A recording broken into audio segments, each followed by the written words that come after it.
So first prize, the thing he really wants is to fall in love. But if he can't fall in love, the second prize of having sex is a decent consolation prize. So he'll push for the decent consolation prize. Welcome to Love Stories, a relationship podcast for successful women, where we talk about love, dating, relationships, and how great love stories are made.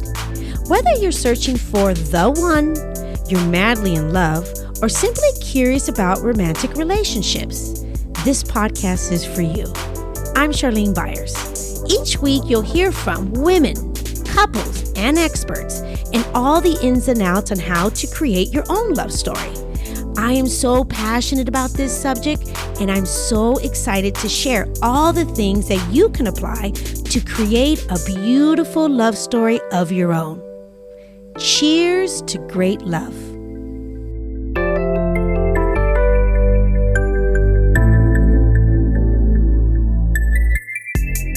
Welcome back to the Love Stories podcast. I'm your host, Charlene Byars. Happy summer! Well, it's officially summer here in Arizona. And okay, for those of you who haven't been to Arizona, it gets hot. It's like 110 and above hot. But the crazy thing is, I actually don't mind it. I mean, I like to stay inside and I won't want to go outside in this crazy heat. But I love Arizona, and it's like anything else. It's what you make of it. And we do try to change it up in the summer. So we get away, we take the kids to the beach, we go to different places, just to change it up. And I think that's why I don't mind it so much. And if I do find myself complaining, or I hear the kids complaining about things or the heat, this is what I tell them, and I tell myself too. The inner reality creates the outer form. I remember my counselor telling me this years ago, and that really changed things for me. So if I keep allowing things to fester inside and complain, that's going to create how I show up. And I don't want to be putting myself in an unhappy state. So I really try to look at everything more in a positive and not allow myself to be in the negative. I know my kids are always like, okay, mom, okay. But really, it actually does matter. And how you look at things really does make a difference in your overall happiness. All right, ladies, if you are single or you are in a relationship, I have a free ebook called The Magnetic Woman, the ultimate foolproof guide to find the love that you truly desire. In this book, I'm going to cover the steps that you can take and apply immediately into your life. So I highly recommend this ebook.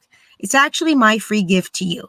I will make sure that we leave the link in the show notes. So please make sure to download the book. Also, reach out to me. Let me know what you think. And let me know if you have any questions, because I'm here to help. Let's talk about the tip of the week, which is don't stay stuck in your past. For an example, if you were in a relationship and things didn't work out and you guys broke up, take the time that you need. But don't stay stuck and start living your life again. Because the truth is, it takes however long you decided to take. And when we continue to think of the things that don't make our lives better, it just doesn't help us. So remember, you get to decide to stop being sad, and you get to decide to start living your life again. Don't stay stuck in the past, and don't stay stuck on being sad about an ex. Move on and start living your life. I am thrilled to introduce this week's guest. Mike Goldstein is a dating and relationship expert, founder of the Easy Dating Coach with a decade of experience, getting 83% of his clients into relationship, which is the highest success rate in the industry. He has been featured on the Today Show and the New York Post, Reader's Digest, and Shape magazine. Mike is the creator of the 50-12-1 system, which gets women into a happy, loving, and committed relationship through only one new date per week for 6 to 8 weeks. With Mike's methodology, you only need to meet 6 to 8 men to find your partner. What I loved about this conversation that I had with Mike was his own perspective about his own journey as a man. and how he went from getting it all wrong with the ladies to really learning how to show up as a man and what women and men are looking for in a romantic relationship. With no further ado, Mike Goldstein. Well, hello, Mr. Mike. How are you? So let me just tell you something. I know I'm going to just get right into this. I have been doing this podcast, and before I bring guests on, I get to do as you and I had our pre-interview. And just based on our pre-interview, I was so excited, because I was like, oh, this is what we need to hear. I know I'm putting you on the spot, but that's okay. But I was so excited because I just love like how with the work that you're doing and your perspective and I know that you work with a lot of women. So before we get started, I kind of already introduced you, but I want you to introduce yourself also. So maybe tell us a little bit about, Mike, where you are in your personal life, where you are in your professional life, and how you actually help people. Like what's your deal? Yeah, thank you for having me. And so excited to be doing this work and on here. My whole life has revolved around trying to fall in love. When I was 16, Charlene, I was fat, I had braces, I had glasses, and no woman would talk to me. No, really? Yeah, I like literally was that 16-year-old like watching rom-coms crying because I couldn't get a girl to talk to me. Dude, like seriously, looking at you right now, I can't even picture it. That's crazy. Okay, I gotcha. It was a lot of work. Like I got in the weight room at 16 and went almost every day and then, got contacts and then learned how to talk to women and finally got better at it and finally got a girlfriend about a year later. And then, yeah, thankfully. And and I did it through like, if you remember, or maybe you don't, AOL Instant Messenger. This is like pre-dating apps. I was like the first sending ASL, age, sex, location on AOL Instant Messenger, and I met a girl online. That was my girlfriend because I couldn't Dude, get a girl in seriously? high school. Oh my God. So you Yeah, started so listen, you guys, he's the pioneer of online dating. Here we go.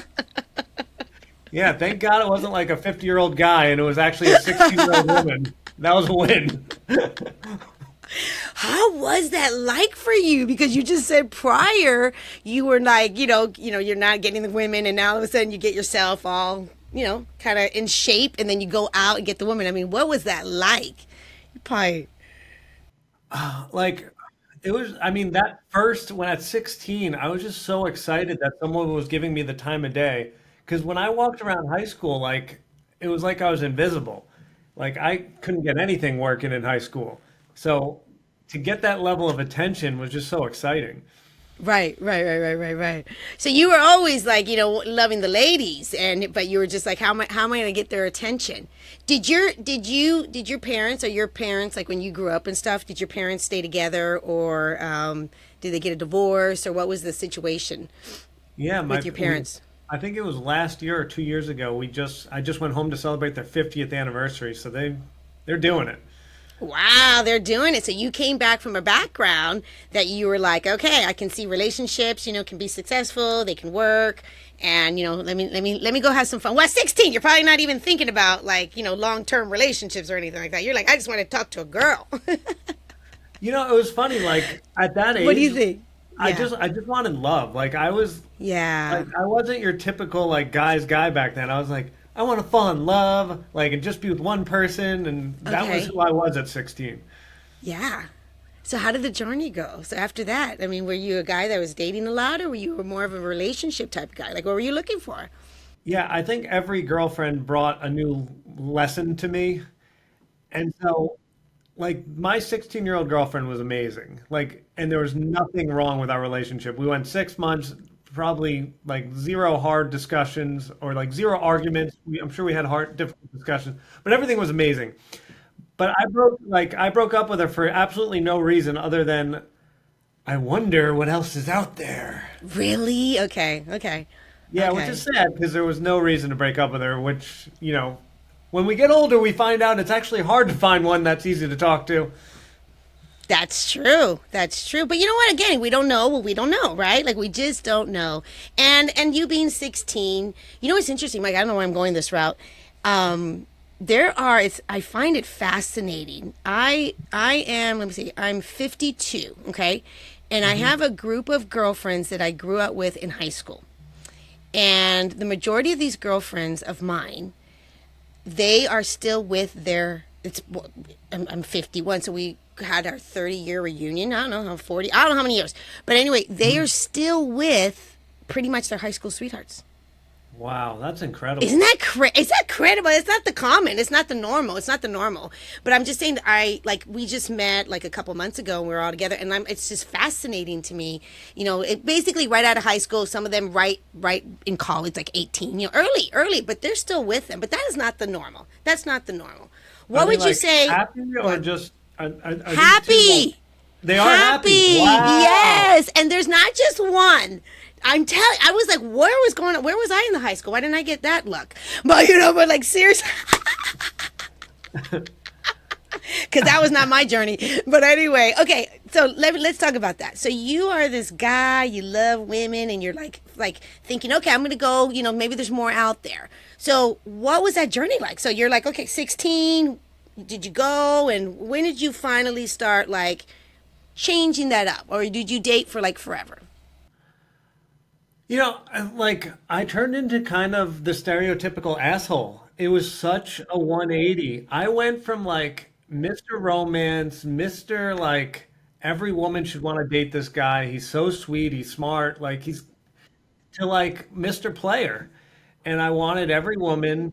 And I came from a childhood of like seeing my dad be the more important parent and having the better say, and I didn't have any sisters, so I learned to kind of that men were more important than women, and I had less respect for women, and I didn't understand how to treat women. So I treated women poorly, I didn't respect them, and it wasn't until much later that I learned that we were equals and that women were amazing, and frankly how to treat them and how our brains are different. That didn't come till somewhere Later. in my 20s. Yeah. How did that shift though? Because like right now you were just saying like what was, so ladies, I want you to hear this. This is really important because he's really truly giving us like kind of like a man's perspective, and I feel like I've heard like this is a little more common than we as women think it is, because remember we talk about that all the time, that men and women are different, and that's cool. Okay, that's 100%. It's just different. So the process and how we look at life and how we do things, it's just a little different. So a lot of times I hear like Mike saying that men are really confused too. We always talk about how we're confused. Well, come on, they're just as confused, and they have this tendency to not really know what to do or not really know how to treat women, and come off, I deal with a lot of women. They're like, oh my gosh, there's so many assholes out there. Like, where are all the good men? So talk about how that happens and why that kind of happens, and how, for you personally, how that shifted so you weren't that asshole anymore. Was it an incident? Like, what happened? Yeah, so like I think I was about 24. And so at this point I'm thinking like I don't realize that like I should pay the check, that I should help her with her luggage, that I should help her with her jacket. Yeah, I didn't understand it fully at this point. 'Cause I still like my girlfriend, I would treat her like my male friends. Like, oh, like let's just go have fun, and like you handle your stuff, I handle my stuff. Like I didn't understand that girlfriend and friends are treated differently at this point in my life. So that was very challenging for I got a girlfriend, we had a great time, but I was driving her nuts and I didn't get it. And I I love you didn't already. understand. Like, no, hold on. I'm going to interrupt you again. Oh my God, that is adorable. I love your authenticity. Thank you so much. He's like, I was driving her nuts. All these ladies out there are like, I know guys are driving us nuts. Seriously, Mike, what's going on? Guys are driving us nuts. Help us out. Okay, keep going. Yeah, so I was so in love with this woman though. Like I thought she was so amazing. I was like, I want to marry this person. Like it's coming. Like I was enamored with her.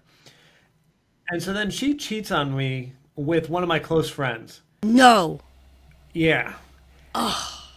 And so, like, at first, obviously, I'm devastated. I was literally crying for 3 months straight because the hopeless romantic was back. This was the core of. Oh, now he's back. Now the asshole's not around, right? Now all of a sudden, Mr. Asshole was like, hey, I got it. I went in phases. When I had a girlfriend, I went to Mr. Romantic. When I didn't have a girlfriend, I was an asshole. Got it. Okay. So this was a phase where I was like Mr. Romantic, like I want marriage. Anyway, she cheated on me. I'm crying my eyes out for 3 months straight. And that's when I picked up Men Are From Mars, Women Are From Venus from John Gray. Yes. And finally, I'm like, oh, wow, this is how women work. I'm an idiot. And the reason she cheated on me is because I was handling this whole relationship wrong. I feel bad for you, Mike. You're like, it probably was like such an eye-opening thing. Oh, my gosh. Oh, but it was that changed good. My life. I bet. I'm sorry? But it was good, right? Like, that's something that needed to happen. Oh my, it was the best thing that ever happened. If I never got my hands on that book, I'd probably still be messing up, not picking up the bill, not helping them with their jacket, not treating them like a lady, not knowing that I need to listen, not solve their problems, that I just need to like be this force a grounding force that's just there for them and be their protector, their provider, and a good listener. And like all the skill sets I needed to work on. Listen to this. So I was, this is perfect that you actually, the book was able to, like, you were able to look at the book and apply what you learned. So again, I was prior, I'm remarried now, but I was married before to my ex-husband. And we were together for like 23 years. And I had all these kids with him. And I remember at one time we had so much, oh my gosh, we had so much turmoil in our, like we were both spicy, both firecrackers, both want to be right, both wanted a control. I didn't think all that back then, but now I realize that about me. I had no idea. I thought I was just, perfect. There's no perfect, but I thought I was so sweet and kind. No, I was a lot. And so we're in this marriage, and I remember for the first time, because I was like, no, there has to be a different way. I don't like how you're showing up. I was always like trying to fix them. And we went to one of John, what is it, Gray, right? Yeah, John Gray. Yeah, John Gray's convention. And we were there. And it was the first time in my life, too, that as, from a woman's perspective, that I was like, oh, I don't know anything about men. Me as a woman, I was like, they need a cave? Oh, seriously, I was like, they need a freaking cave? I didn't know this. So this is fascinating how that happened to you, and that kind of happened to me, but, the opposite way. So let's go from there. So you're learning. So what happens to you? You're like, whoa. And can you give a little reference about John Gray so people kind of understand what we're talking about? Just like it's a book about what he does. The title kind of says a lot of it, like Men Are From Mars, Women Are From Venus. He just talks about how we're different. Like how probably men are craving to feel needed and appreciated, and women are, craving to feel supported and heard, I think is probably a lot of the book. And then there's tons of examples, and obviously it goes a lot deeper than that, but that's the overarching principles. Right. Okay, so now you start applying it. Is that what happened, or what happened? What happened? There was just so many more lessons for me to learn until I, into my 20s, into my 30s, and now like almost a 40-year-old, like, I don't know if you want me to fast forward or go through all the learning. Whatever is on your heart, whatever's sticking out. Because I just really want people to hear how, like, you had a perspective before because you didn't know, and there was something that, changed the way that you started looking at things. Because sometimes, I feel that it's truly, like, we truly get in our own way. And sometimes we don't know what we don't know. And we keep having these issues, or we keep having these reoccurring things that happen to us. And we're wondering why. And usually it's because you truly need a pattern interrupt. Like you just need something differently, a different perspective, right? So I love that you were going on this route, and then something changed for you, and then you started applying things differently. When you started learning a little differently, were you still in the sense of like, I am still looking for like the love of my, someone I can do life with, or were you at a stage where you weren't sure what was going on with you in that respect? Yeah, so like, I don't know if I truly wanted this or society told me I wanted this, but I got to like my low middle 30s and like I was like, all right, it's time to get married. Like I've messed around enough. Like let me find my wife. So I got a girlfriend and we got engaged. And Charlene, I was doing everything to try to make this relationship work. Like at this point in my life, I felt like I could make it work. I could like I have so much skill sets. I've been a dating coach now for I don't know, 6 years at this point, or however long I've been. I'm like, I've got the skill set. I've read, 100 books on this topic. Like I can force this through. But what I ended up doing was I was a huge people pleaser. I acquiesced to all her needs. I lost myself because it just became her and I, and she had her life, but I didn't have my life anymore because she asked me to not do a lot of the things, and I just agreed to it eventually. And I thought that's what I had to do to be in a successful partnership is give up a lot of the stuff because now it's about us instead of just about me. So anyway, people pleaser me. I lost myself, and then I had to realize, wait a second, I can have me, her, and us with the right partnership. I blew it, didn't hold my boundaries, was a huge people pleaser. Let me go fix all this stuff. Right. Right. So how long did that last? Like how long did you realize what was the process with her? Was it a year, 6 months? We made it 3 years, engaged at Oh, you around did. two. Yeah, Okay. like bought her the ring, did the whole thing, asked her parents for permission, blah blah blah. Oh, you did the whole thing. Were Yeah. you Oh, wow. Were you the one that was it mutual when you guys called it off? Or No, were you the No, okay. I What called it was off. You called it off, okay. So Yeah. she was taken back probably. She was very shocked and not pleased. I'd be really curious if we like called her up right now. She'd be like, "Yeah, that's the best thing that ever happened. Like, thank God we never got married." I don't know. You maybe, right? Maybe. I So would think what was so. it? Yeah, you maybe it was. So what was it for you? Because like I said, the majority of my listeners are women, but I have listeners that are men, and I am a mother, and I have how many boys? Five. I have Wow. like yeah, I know. No, let me make sure. I don't know why I just went blank. This is so weird because I have a bonus son. So I have three boys that I are mine, and then one bonus. So four. I have four boys and one girl.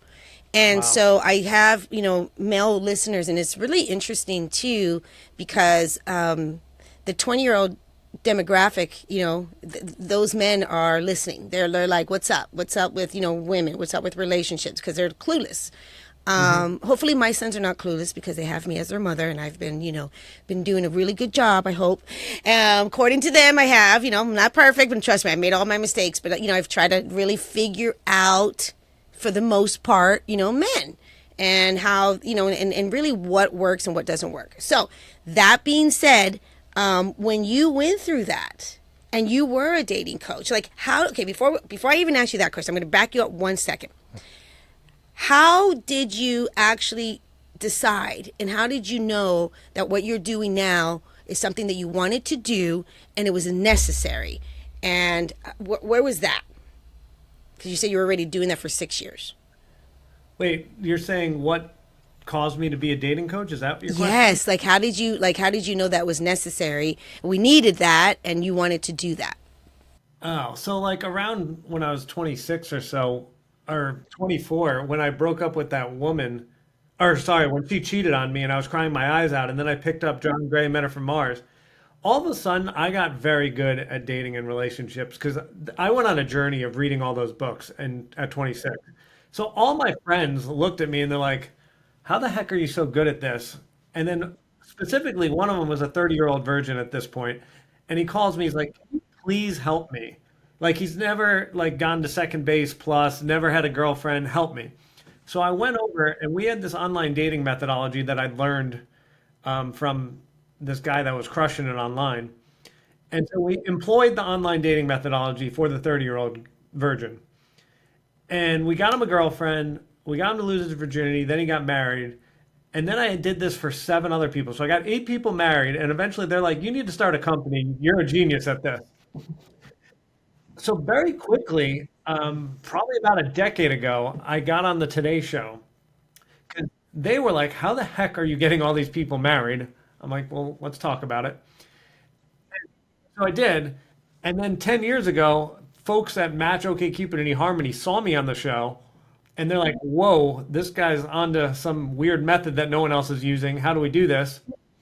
So I got a meeting with them. And for the last 10 years, I've been partnered with them where I showed them my method. And now they gave me access to their analytics and their findings. So now everything I do online for the last 10 years has been mathematically the most efficient way to do online dating, the most optimized way. And for the last 10 years, we've averaged an 83% success rate at taking single women and putting them in a relationship. Oh, ladies, listen to that. Oh, my goodness. Great balls of fire. Hey. Okay, so at the end, we're going to give Mike's all his information because you guys are going to follow him. And if you're single ladies, you're going to give him a call. He's going to take you on a date. No, I'm just kidding. No, I'm just kidding. He's like, girl, I'm not single. I don't, maybe you are. No, but like, seriously, I'm just kidding. I'm just kidding. No, but he will definitely, he can help you. That's what I love, And like I said, it doesn't matter, like, get some help. Seriously. Like if you are struggling with dating, don't think that you got to try to figure this out on your own. Don't think that you have to go read so many books. Books are amazing. You can learn, but really if you want to 10x it, let's go. Let's not wait forever to find someone and let's learn how to date. Call Mike. Okay, call Mike. Okay, so Mike, so now you're doing this thing. Okay, so now you've been doing that for about 6 years. That's really cool, actually. So your methodology must be badass. So now you've been doing that, and now you got yourself. Like I said, you had that lady. And what was it though? What was it for you? Because what were you looking for? Like what are you looking for? And what was it? What was not there for you? With the fiance and why we With broke the up. fiance, yes. Yeah, I mean, I wanted to get married, and I was like, I'm doing it. Like, I'm a romantic. I want my marriage. We'll have some babies, do the whole thing. But I mean, to be very specific, she said I couldn't. She didn't. Well, I couldn't hang out with friends. I couldn't go out with them. There was no trust, and it was all my fault because I allowed it. Like for a long time, we had arguments. Yeah, let me give you an example. Her and I were going to move to San Diego.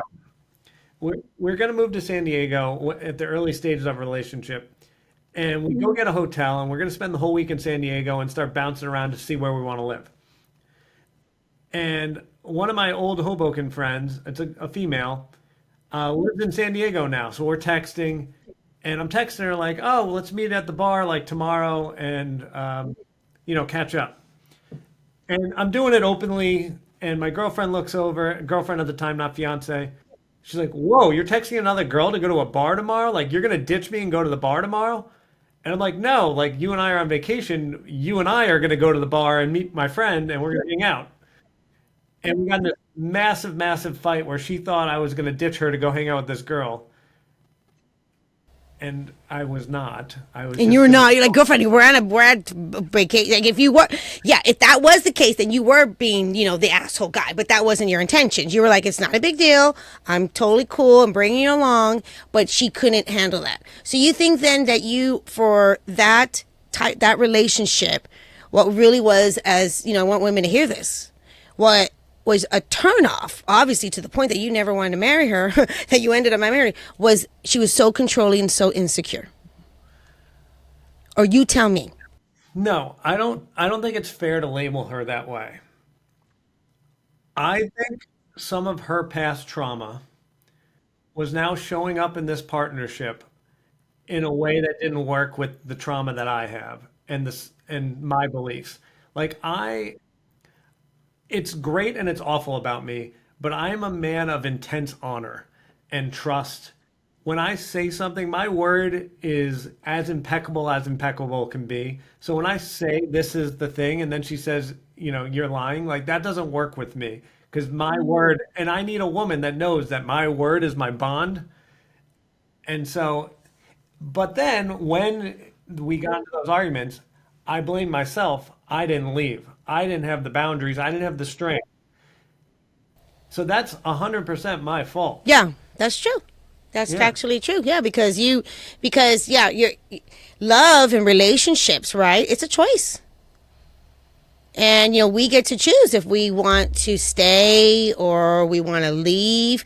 And really, on the end of the day, no one's obligated to anything. If things are truly not working out and you are not happy and you are a person that, can really see it for what it is, and you can see, were you able to at the time, like, how you're talking about it now? Were you able at the time to really look inwards and kind of like see yourself, or were you, no? Okay. Okay. Sorry, I don't know if people can see me on the podcast, but absolutely not. I had no freaking clue what was happening. I just remember about 6 months, 6 months prior to us breaking up, I am miserable, Charlene. I am so depressed. I am so sad, and I have no clue what is wrong. And thankfully, she sent me on a boys' trip to San Francisco to see our buddy that just moved there. And I was like having fun, and I was like not missing her. And I was like, I don't know why I don't want her to be here. I don't know why. I don't fully understand it, but I know I am much happier by myself and being alone right now. So, like, something needs to change. Something needs to change. That was really pretty much the first time you knew, oh, something's off here. I mean, I had some ideas multiple times, but like, I couldn't put my finger on what the problem was.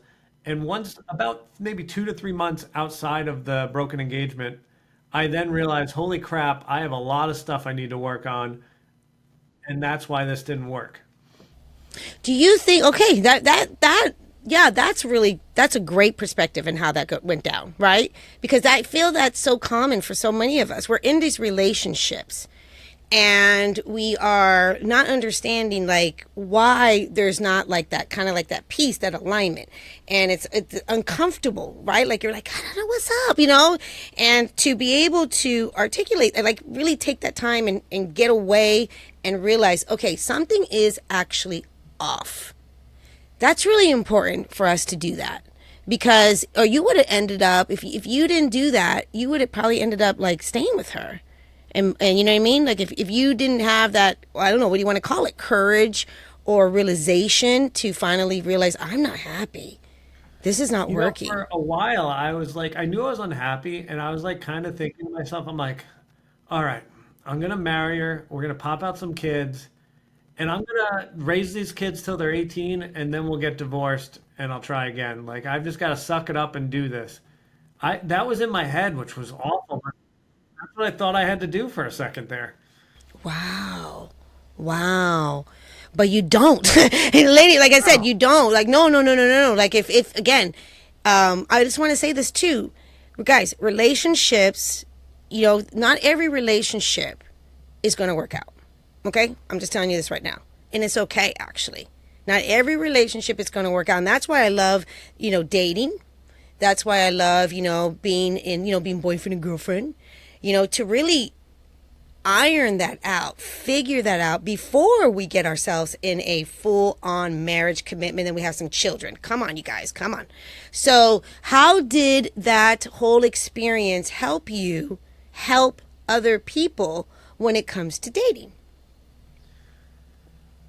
I mean, it was very helpful. Because a lot of the women, um, like feel like they need to, like we talk about feminine energy and kind of leaning back, which is great advice, but it's missing a very key component. Like, yes, you lean back until your man does something that's out of line, and then you need to hold him accountable.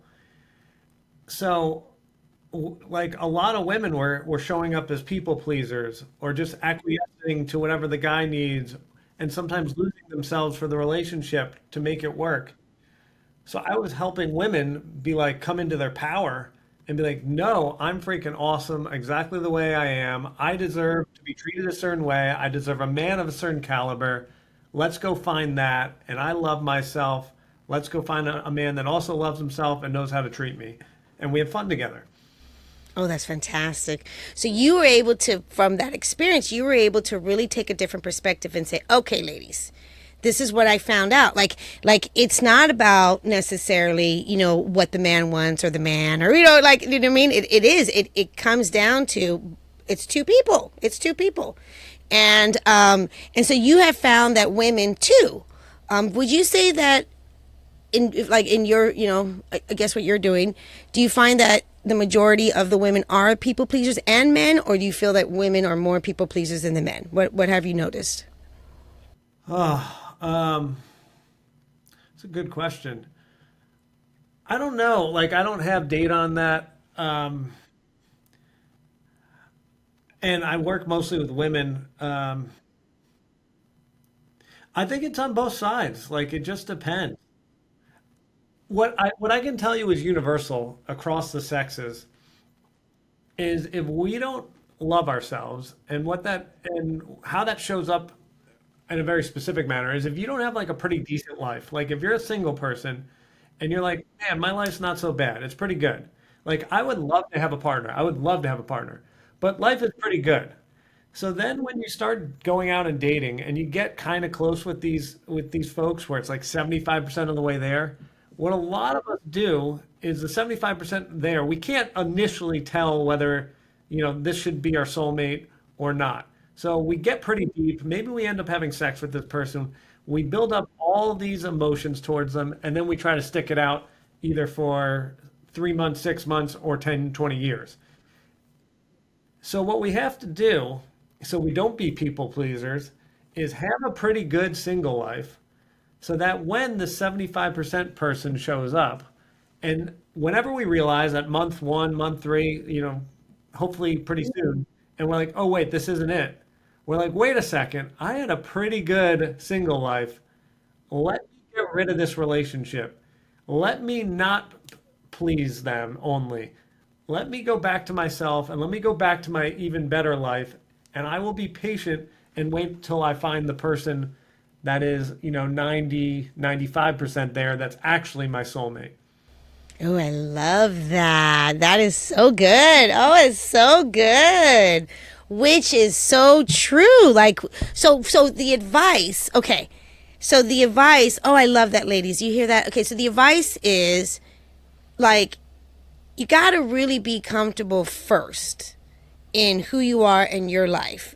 And so finding another partner is just a beautiful extension of already where you're at. And I think that's where a lot of us, I think that's where the turn goes, because we feel that it's already like can be a challenge to find a partner. And often when we are in that state, like trying to find someone, we're not in the best place. We're not in the best place. And I love that you said that, because I can see if you're not in the best place, how that's really going to affect what you attract, what type of relationship you're in.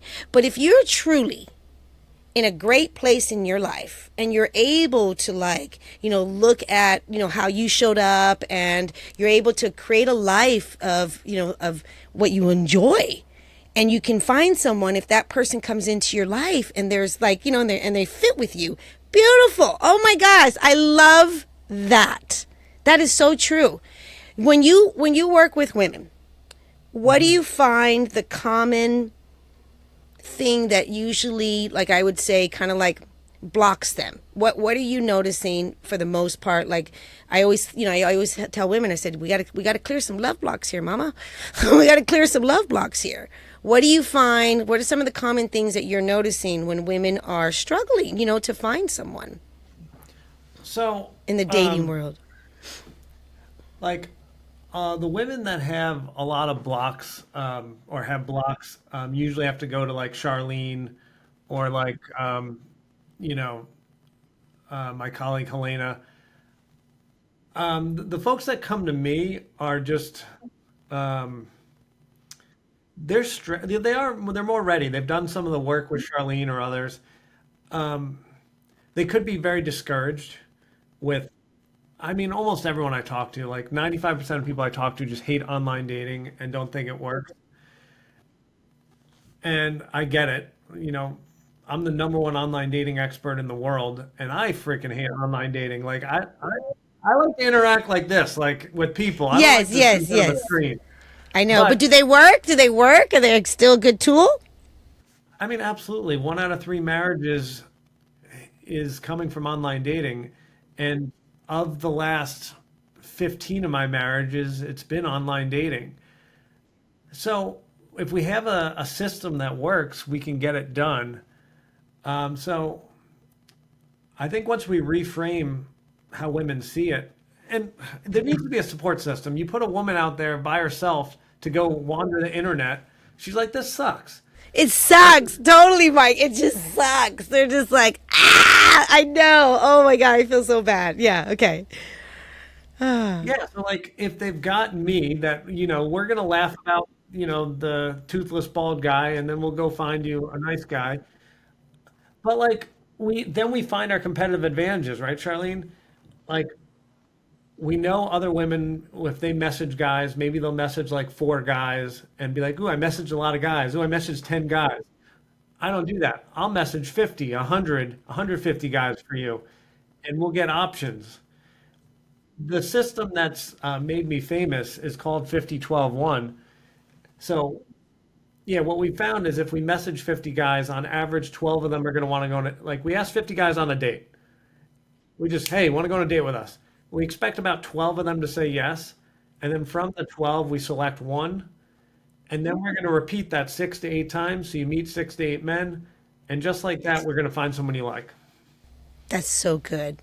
That's so good. So they get to have that. I'm happy you said that because I'm all about like, not putting all your eggs in one basket. It's just not one time. Like we got to get to know different people.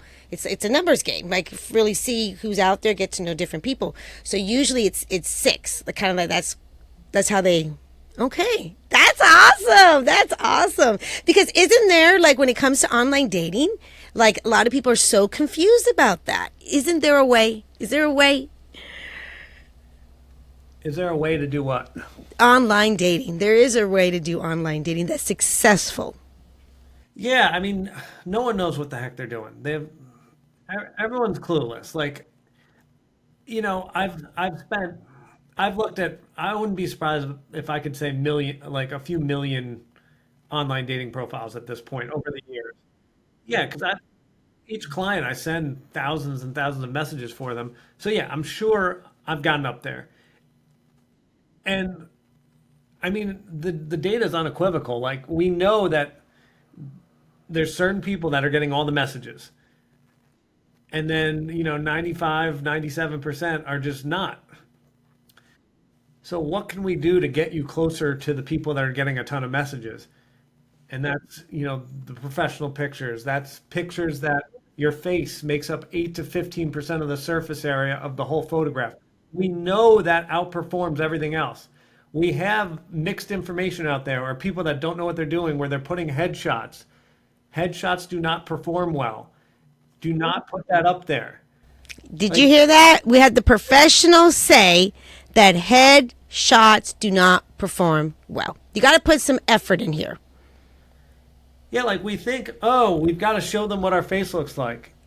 Let them see it from back here. It's fine. Let them see where your head only makes up 8 to 15%.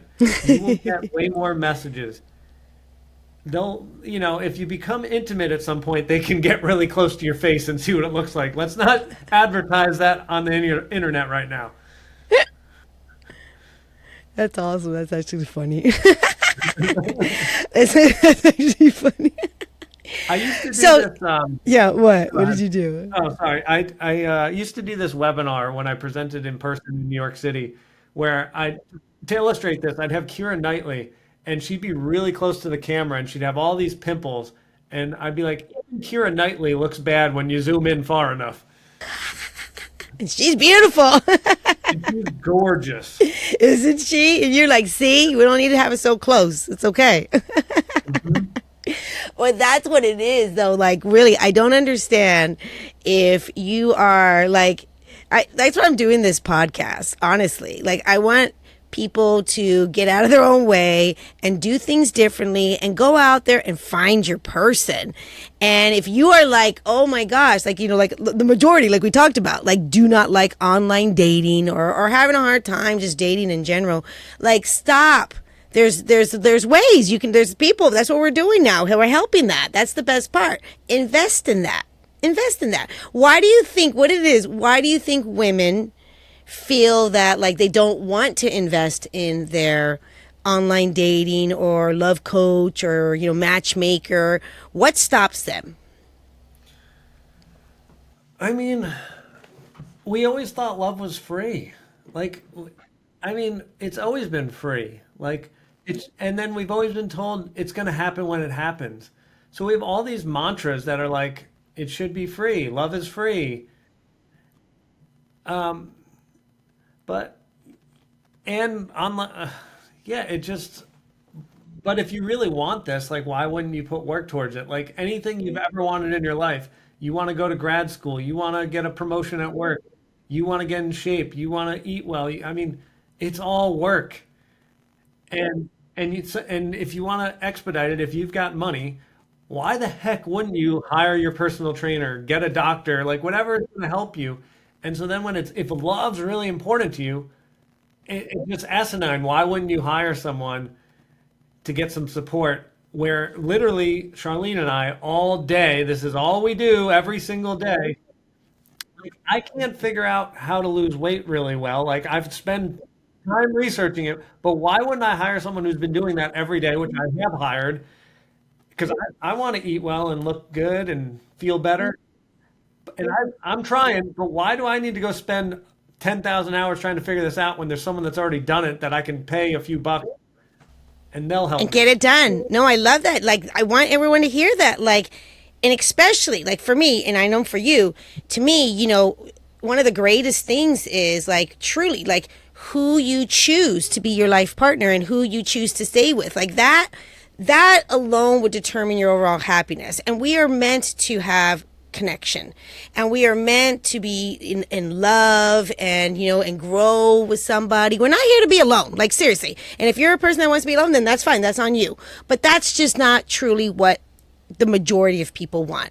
So if you're at that place in your life, do you know how important it's so important, your love life? It's so important, truly, ladies, who you end up with, and invest in that. Like this is not about that this podcast is not about you have to go spend money, but this podcast is about to really have a different perspective on, hey, maybe there's something I'm not seeing. Maybe it is me. Usually it is. That's what it is. Usually it is us. It's not usually the other person.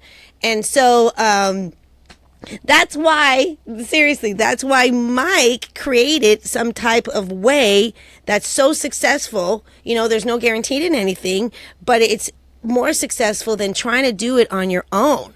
I mean, I can tell you right now, the majority of the people that have had success, truly, online, have hired a coach, have hired a date or a matchmaker, have had, hired someone to really, like you said, like go through their profile, talk to them, teach them a way.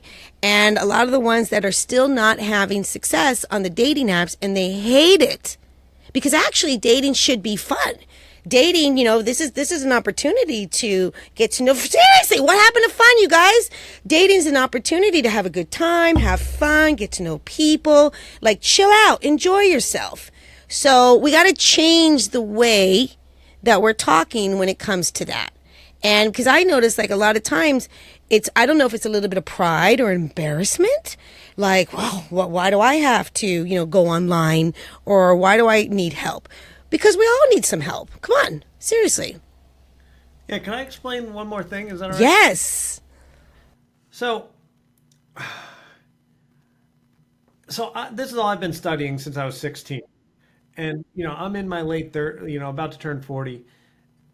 I've still been messing up.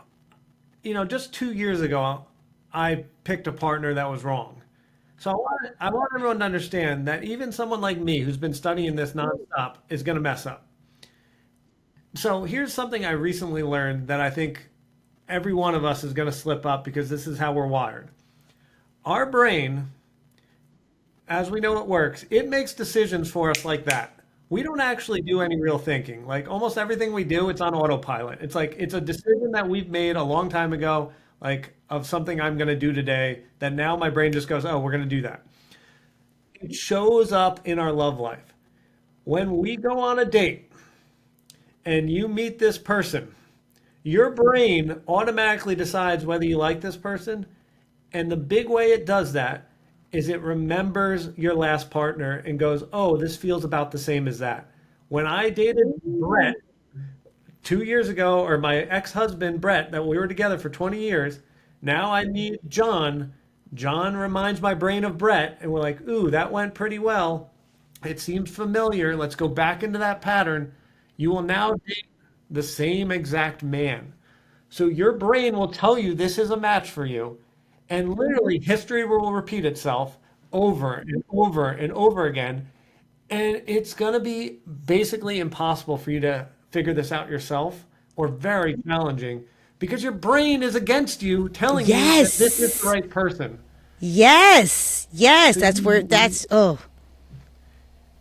So, and that's happened to me. And finally, I had to like shake it. And really, I had to figure out a new process for myself so that I would date different women, because I dated the same woman over and over and over again, and it never worked. So I was going insane, being like, Mike, you freaking idiot, stop dating the same person. So finally, I dated someone extremely different that was totally out of my comfort zone. And it felt so uncomfortable a lot of the time. So yeah, like, well, let me explain. When we went on the date, the conversation was amazing. In between dates, I felt amazing. But then my brain would be like, this is different. It's not the normal person I date. Like, it felt uncomfortable. So I'm like, but then I had to override it. I'm like, wait a second. You're having fun on the date. You feel good in between dates. Keep going. Keep going. Yes, it is uncomfortable because this is different. It's It not was the normal different. woman you date. It wasn't the normal. Okay. I really like that you said that, because it does come down to, like, I talk a lot about, because, I do really deep work. And I talk a lot about how, when I'm talking to women, like how men mirror us, and how our relationship patterns go from one relationship to another relationship, even though, like, sometimes the person shows up differently, and you really do how to interrupt that. Like, you have to interrupt that, because it's so true to what you just said, because that's where the frustration's at. They're like, women are like, okay, so I had a guy, it didn't work out, whatever, and then how did I again attract the same type of guy even though he looks differently? Like, what happened? What's going on? Am I cursed? No, it's exactly what you just said, and that's really important. That is work that you don't do on your own. It's not. You actually need It's someone to so clear that hard. with you. Yeah, it's so much easier when you do it with someone, because like they're gonna see it immediately. Because all we need to do, and it's like a 5 minute conversation. What's the dating pattern? The last three breakups, why'd they end? Oh, boom. Okay, that's the pattern. All right, let's go date. Up, it's the same guy. I see it. Can we do something different this time? Like, it's so easy when we're looking at it. But it's not when you're looking at it yourself. You're like, wait a second, I went on this date. He was so charming. He paid for everything. He got my chair. He's so cute. And we had a wonderful conversation. Yeah, but he's the same guy. He's the same guy, girlfriend. He's the same guy, because that's what you've been attracting. If you haven't, interrupted that pattern. Yes, absolutely. So that's something that is so important. So ladies, again, we all have it. Come on.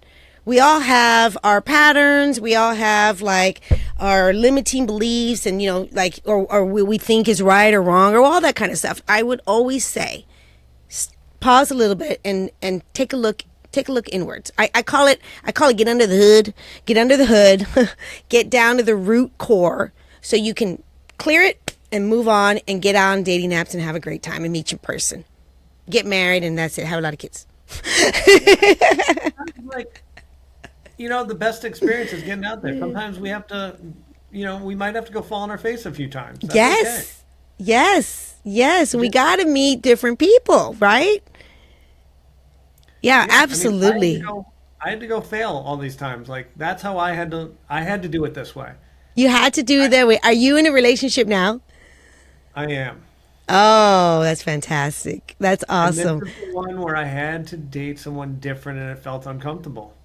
Wow. So it was definitely a woman that challenged you differently, because she showed up differently. Well, I decided, like, Mike, stop dating. Like, I would only date a certain body type that was into fitness, into health, into like either sports, or had this competitive nature. And at first, I'd be so attracted to them. They'd be so beautiful to my eyes, and that lovely eye, that sense would be like, this is it. communicating to my brain like, oh, she's so beautiful. But then, as we dated longer, this woman would be very masculine. It'd be very combative. There would be no femininity. There'd be no softness. There'd be no like acceptance of who I was. And instead, now I've got a partner who's wildly feminine, super accepting, easy to talk to. And maybe initially I wasn't like, ooh, that's the body type I want, but I'm still very attracted to her. And now when we have arguments or when things come up, we have the most beautiful conversations where we end liking each other or loving each other more versus instead conflict would cause us to like really start to dislike each other and then ultimately resent each other. The opposite's happening here where we just get closer, closer, closer, and I'm not letting my eyes decide who I date. That's so typical, right? Like, come on, like, what is that about? Is it, with men, right? I mean, it there is the visual part. It's just it's going past that. Also, is that what it was for you? It was like, okay, I gotta go past the visual part, but what I need more. I need more. Yeah, like even when I like so about 13, 14 years ago, like I decided, all right, you can't just pick a woman based on looks. Like I was doing that for the first 20, whatever years of my life. Like, oh, she's pretty, that must be it. But then we still, even 2 years ago, 3 years ago, my brain was like, wait, this looks good. And it was triggering my brain to be like, let's give this a shot and let's keep going. And even though I had been telling myself, like, it's not just about looks, you still are having this battle that subconsciously is happening where every human, women too, we look at things and we're like, oh, that person looks healthy. And that's what we're communicating to our brain. That's a healthy person that could be a good partner. And we're fighting with that because that sense is really powerful. That's triggering a lot of our thoughts. Absolutely. What would you say then, if, people are listening right now and they're like, okay, well, how do I start, to like look at that differently? Like what advice, would you give them? How do I look at that differently? Because I'm really listening to what you're saying and I find myself being in that pattern. I think it's all about slowing down. So the first step is everything we do in life is like we're always doing something. We're always on our phone, we're always watching TV, we're always like going somewhere. After a date, stop everything, put your phone away, close your eyes, and think about this person for a minute. And think about what you like. Like, is this person, like maybe you're into a man that's a man of integrity, of honesty, of chivalry, um, that shows up and is a good listener and all these qualities. Like, does this exist? So get rid of the looks. Get rid of the chemistry. Just is this a man that is compatible? And then I'm a numbers guy. So how is the conversation on a 0 to 10 scale? If it's not an 8, 9, or 10, after, probably the second date, I'd probably stop. Just conversation needs to be an 8, 9, or 10. Um, and then how's it feel? Like, do you feel good with them? Do you feel good in between dates? If so, keep going. Now, the other thing that is controversial is I would say try not to get sex involved. There's so many chemicals that happen, especially for women. You feel really bonded after sex. Men feel less bonded. We know that. It's science. Believe it or not, we actually produce the same amount of the same hormone when we have sex, but because we have 10 times the testosterone, we block it. And so we don't really feel that much after sex. We don't feel bonded, but you feel really bonded. So stop making this harder by having sex and then having a diluted decision. You're like, oh, I must like this guy. It's the chemicals, it's the sex talking. So don't have the sex until you've had enough discernment to decide, whoa, this could be my person for you, for the folks that are looking for love. If you're looking to have sex on the first date. I don't care. But if you're trying to accomplish this goal at this point, take your freaking time and make this easier by not having things distracting you And now you can actually get a partner that works. And don't let your brain get in the way because your brain's going to say, this is the same thing. You need to slow down and actually think about this. Mike, that was perfect. Wow. Perfect. I don't have anything to say. That was the best. That's the advice that, I want people to hear. You got to slow down. That's my word all the time. Just slow down. I appreciate that. That is fabulous. Ladies, slow down. Get to know this guy. You get to choose. You get to choose if you want to get to know him. You get to choose if he's thinking that he's trying to take control and he's like playing all these games. Oh, you could just walk away. He'll be like, oh, nope, don't have room for that. Like, seriously, I want you to hear that. If you're dating a guy and usually, I call it the pull away phase. And if you're dating a guy and things are cool and then things start not being cool, and you're like, whoa, okay, see, something changed here. You don't have to sit there and try to figure it all out. You can actually choose to just say, I'm out. Okay? Like seriously, I'm out. You don't have to be in a position with one guy that it's, something's off or things are off and you're trying to figure that out. No, because what Mike said, if you really take that pause and see how you're feeling. Like, how do I feel with this person? Like, it's true what you just said. Is this person, they're showing me, like they have integrity? If you can ask yourself that question and be honest with yourself and how you feel, that is going to save you so much time. Absolutely. And, I want to be clear, give you the male perspective. I've never made it very long without having sex for years. Once, I forget where I heard this stat or this scientific study, but for years I'd known about this study that said men know who their person is on average by date 2, women know by date 14.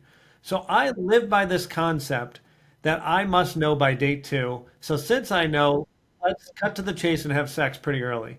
So I'm having sex, date 3, 4, 5, 6. And I kept messing it up.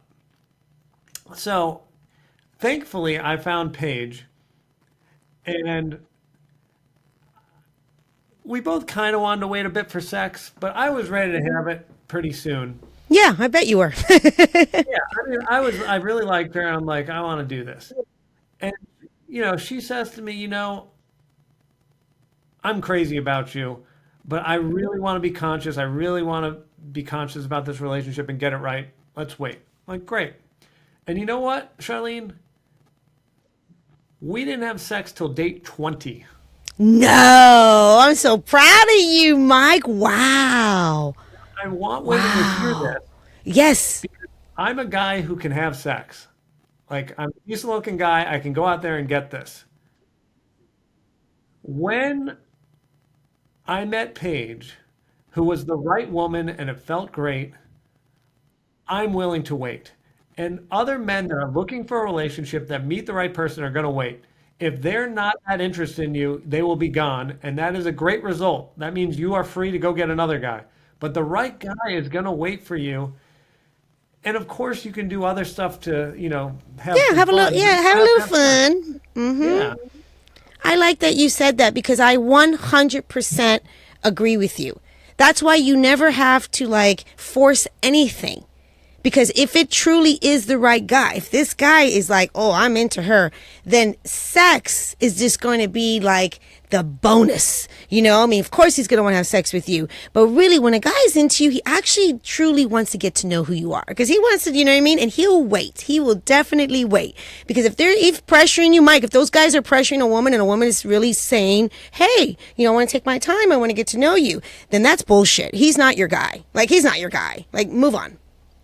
Yeah, I mean, the reason, a lot of the time men are going to be pushing for sex too, is they realize that's the thing that you can offer that would be valuable to them. So let me explain that better. So if he doesn't like you that much, the thing he could get is sex. So first prize, the thing he really wants is to fall in love. But if he can't fall in love, the second prize of having sex is a decent consolation prize. So he'll push for the decent consolation prize. But why not? He's like, I already invested the time, money, dinners, whatever. Like, I want to get laid. And so he's going to try to get laid. But if he is so into you, he's going to be fine with like, oh, we don't have to have sex. This is pretty awesome because we're having a great conversation. We're building a friendship. It's going to happen eventually. Like, this is great. I'm just happy to be spending time with this person. That's how I felt with Paige. I'm like, oh, we're going to go do this and hang out. Great. Let's hang out. Like, I'm having a blast. I love getting to know you. If it was a woman that I was kind of into, I would have been out of there so fast, or I would have been like, let's have sex. And I mean, that's what men do. We either have sex or we're trying to fall in love or a combo of both. We're not that That's actually true. I have this saying that I say, Mike. I tell women this. I have this saying. I say, listen, a man will pursue. Okay, like it's a man's job. He's going to pursue you, but it's your job to set the pace.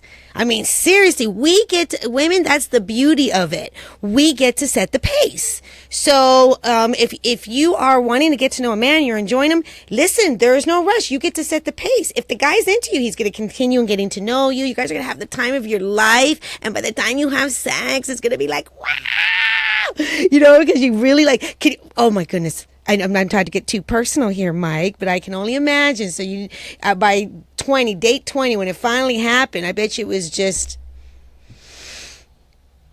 I wonderful. mean, it was special. Like, it was really something amazing.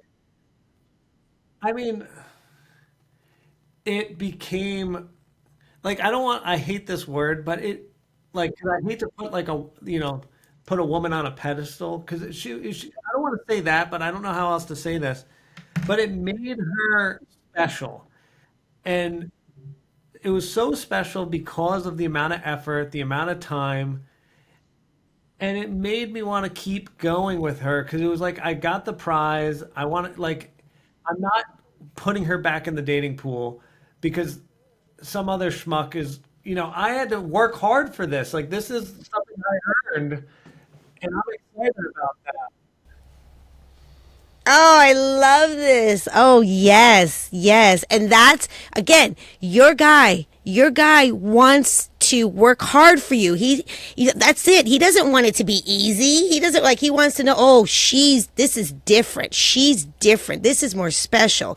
I get to know her. Wow. She has some boundaries. Holy moly. So that means that she's not sleeping with everybody. Holy moly. This is really, really sexy. This is really intriguing. Yes. I love that. Absolutely, yeah. Boundaries. And not to mention, there's a skill set that's so sexy to go 20 dates. Like, we have to have conversations. Because at some point, I go to her and I'm like, are you into me? Because, like, I'm not getting anything. And she's like, I am so into you. Like, I am really in. And I needed to hear that because I'm telling you, if I didn't have that open line of communication and her give me that reinforcement that we're on the right track, I would have been done because I'm not going to keep pursuing someone who's not interested. Right. But you have to ask. But you also Yeah. have to be, yes, that's the other thing. You can't just, not ask. You can't just feel all that like, oh, I don't know. No, no, no, because that's not going to work. That's not going to work. So there was something in you also in the confidence in you as a man that you were like, okay, I'm going to be vulnerable here. I'm going to ask her because that's what you needed. So I always tell people, please talk, communicate, like don't hold back because you're right. If you didn't say that to her, you guys wouldn't have made it. Yeah. And that's like the efficiency of me. Like, I value time. And so if she's not into me, I need to ask this and get out of there. If she's into me, we'll keep going. I want to be efficient when I'm dating. I'm not going to spend time with someone who's not into me. I'm not. Right. Well, she was into you.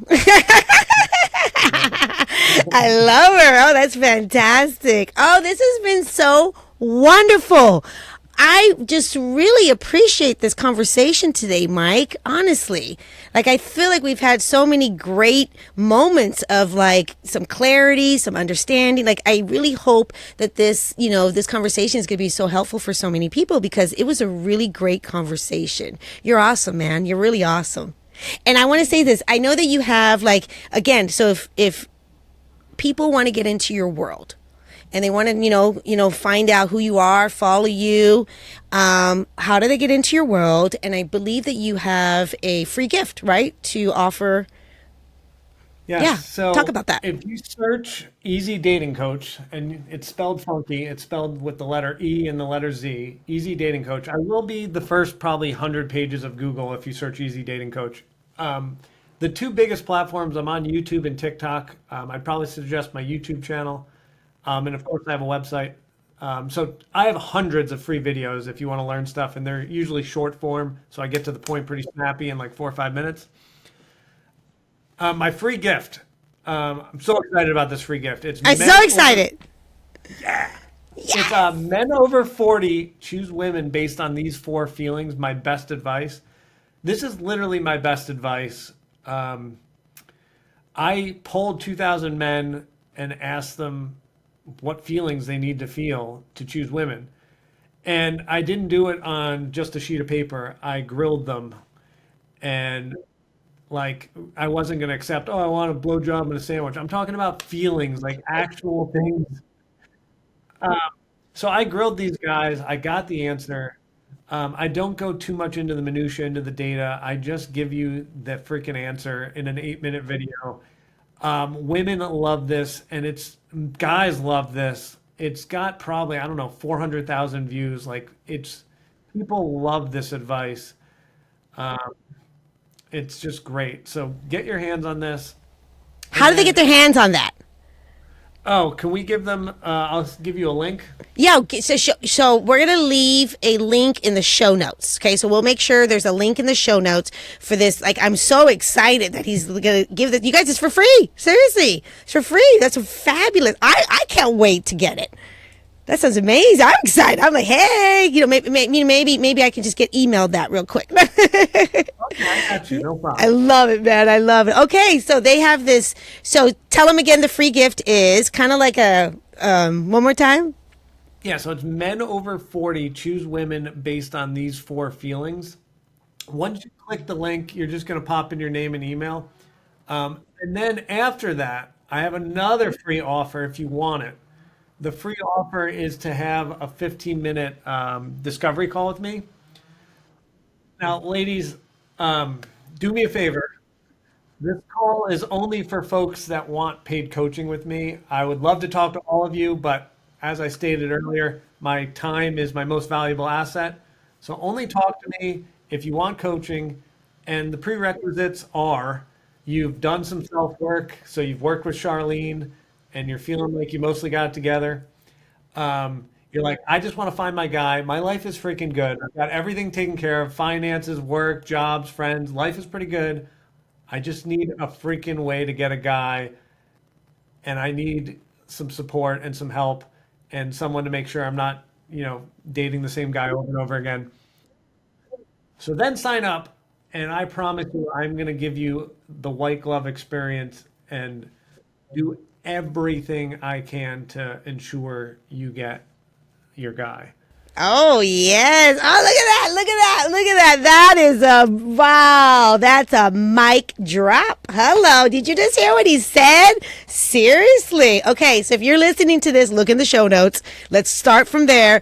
Download, that free gift and, get on a call with Mike. Seriously, get on a call. As long as you're ready. Don't be getting on a call thinking you're going to get some free advice and take up his time. No, you're ready to go. You're ready to go, invest some money, which I highly recommend. That was fabulous. Well, Mike, this has been wonderful. And you're coming back one day. I'm telling you, you're coming back. Hopefully this podcast, my goal is for us to travel. So where are you? Where are you in the United States? Right now I'm in Los Angeles, but in 2 weeks I leave to travel the world, so I don't know where I will be. Maybe we'll come find you, Mike. We'll come find you. You could do a live podcast in person. Would that be fabulous? Oh, that'd be so fun. I would love that. Yeah, I love that. And I said this to you already before. I don't know if I'd said this to you, but like if you are ever in Scottsdale, Arizona, or in Arizona, I shoot at this really great studio, and this is the little podcast room, but like when I have a live guest, we have this couch, we have a little champagne, we can just talk, and, it's pretty cool. Yeah, it's really good. All right, you guys. Okay, well, thank you so much. And, until next time, cheers to great love. That's a wrap. What a great conversation that was. And I just love how Mike was able to be real and vulnerable and give us a man's perspective and what men are looking for and how they fall in love. That conversation had so many nuggets. Thank you, Mike. If you're loving this podcast and these incredible conversations, please hit the subscribe button and leave a 5-star review.